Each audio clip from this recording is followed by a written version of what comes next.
আসসালামু আলাইকুম। সবাইকে স্বাগত জানাই আমার নতুন পর্বে। আজ আমি চিড়া দিয়ে ভীষণ মজার একটা ডেজার্ট বানিয়ে দেখাবো, যেটা তোমরা সেহরি এবং ইফতারে ২ সময় খেতে পারবে। সারাদিন রোজা রাখার পর ইফতারে এটা যেমন তোমাকে প্রশান্তি এনে দেবে, তেমনই সেহরিতে খেলে অনেকটা সময় পেটও ভরে থাকবে। তো রেসিপিটা স্কিপ না করে প্রথম থেকে শেষ পর্যন্ত দেখতে থাকো, আশা করছি ভালো লাগবে। আজকের এই ডেজার্টটা তৈরি করার জন্য লাগবে ঘন দুধ। প্যানের মধ্যে নিয়ে নিচ্ছি ১.৫ কাপ পরিমাণ দুধ। নেড়েচেড়ে দুধটা হালকা গরম হওয়া পর্যন্ত অপেক্ষা করব। দুধ হালকা গরম হয়ে গেলে এখানে অ্যাড করে দিচ্ছি 1/4 কাপ গুঁড়া দুধ। গুঁড়া দুধ ব্যবহার করলে দুধটা দ্রুত ঘন হয়ে যাবে, খুব বেশিক্ষণ ধরে জাল করে ঘন করার প্রয়োজন পড়বে না, সাথে ডেজার্টের টেস্টটাও অনেক বেশি ভালো আসবে। তবে তোমাদের হাতের কাছে গুঁড়া দুধ না থাকলে এই পর্যায়ে লিকুইড দুধের পরিমাণটা বাড়িয়ে জাল দিয়ে ঘন করে নিতে হবে।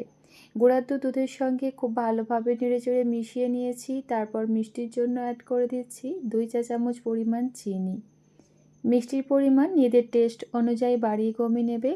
চাইলে তোমরা এখানে চিনির পরিবর্তে কনডেন্স মিল্কও ব্যবহার করতে পারবে। আমি এখানে দুধটাকে জাল দিয়ে 5 থেকে 6 মিনিটের মতো খুব ভালোভাবে ফুটিয়ে নিয়েছি। এখন দেখো দুধটা অনেকটাই ঘন হয়ে গেছে। এবার চুলো ফ্লেম অফ করে একটা বোলের মধ্যে নামিয়ে নিচ্ছি। এবারে দুধটাকে ফ্রিজে রেখে খুব ভালোভাবে ঠান্ডা করে নেব।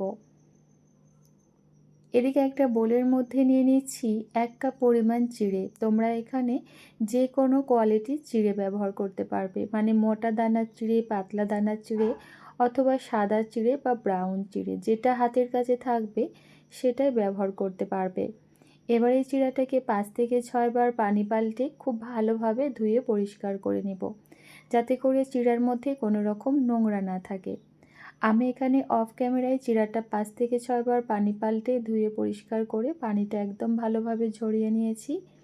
এবার এই চিড়াটাকে 3 থেকে 4 মিনিটের মতো রেস্টে রেখে দেব। এতে করে দেখবে চিড়াটা একদম নরম হয়ে যাবে। ঠিক 4 মিনিট পর আমি তোমাদের দেখাচ্ছি। এখন দেখো চিড়াটা একদম নরম হয়ে গেছে। আর এই ডেজার্টটা তৈরি করার জন্য চিড়াটা ঠিক এইভাবেই আমাদের রেডি করে নিতে হবে। আর এদিকে যে দুধটা আমরা আগে দিয়ে জাল দিয়ে রেখেছিলাম, এটা 2 থেকে 3 ঘন্টার মতো ফ্রিজে রেখে খুব ভালোভাবে ঠান্ডা করে নিয়েছি। আর এই ডেজার্টটা অবশ্যই ঠান্ডা ঠান্ডা দুধ দিয়েই তৈরি করতে হবে, এতে করে খেতে অনেক বেশি ভালো লাগবে। এবার এখানে দিয়ে দিচ্ছি আগে থেকে ধুয়ে পরিষ্কার করে রাখা চিড়ে। তার সাথে কিছু ফলও অ্যাড করছি। 1/2 কাপ আপেল কুচি দিয়েছি, 3-4টের মতো খেজুর ছোটো ছোটো করে কুচিয়ে অ্যাড করেছি। আর দিয়ে দিচ্ছি 1/4 কাপ ফ্রেশ নারকেল কোড়া, সাথে একটা কলা ব্যবহার করছি। আর এই রেসিপিটার ক্ষেত্রে কলা আর নারকেল অবশ্যই ব্যবহার করবে, দিয়ে দেখবে খেতে ভীষণ ভালো লাগে। দিয়ে দিচ্ছি 1/2 কাপ পরিমাণ বেদানা, 2 চা চামচ পরিমাণ কাঠবাদাম, আর দিয়েছি কয়েকটা কিশমিশ। এবারে সমস্ত কিছু খুব ভালোভাবে নেড়েচেড়ে মিশিয়ে নেব। চিড়া দিয়ে এই ডেজার্টটা একবার বানিয়ে খাবার পর দেখবে বারবার বানাতে ইচ্ছা করবে। বাচ্চা থেকে বড় সকলের জন্য পারফেক্ট একটা রেসিপি, অবশ্যই ট্রাই করো। আশা করছি তোমাদের অনেক ভালো লাগবে। এবার এই ডেজার্টটাকে আরও অনেক বেশি টেস্টি করার জন্য অ্যাড করে দিচ্ছি আইসক্রিম। তবে তোমাদের হাতের কাছে আইসক্রিম না থাকলে এই পর্যায়ে মিষ্টি দই ব্যবহার করতে পারবে, অথবা টক দই ব্যবহার করা যাবে, সেক্ষেত্রে চিনির পরিমাণটা একটু বাড়িয়ে দেবে। এবার এই ঠান্ডা ঠান্ডা ডেজার্টটা সার্ভ করার পালা। এই ডেজার্টটা খেতে এতটা বেশি মজার, এক বাটিতে মনই ভরবে না। আজকের রেসিপি তোমাদের কেমন লাগলো অবশ্যই নিজেদের মূল্যবান মতামত কমেন্টের মাধ্যমে জানাবে। আজ তাহলে এই পর্যন্তই, আবার দেখা হবে নতুন কোনো রেসিপিতে। আল্লাহ হাফিজ, আসসালামু আলাইকুম।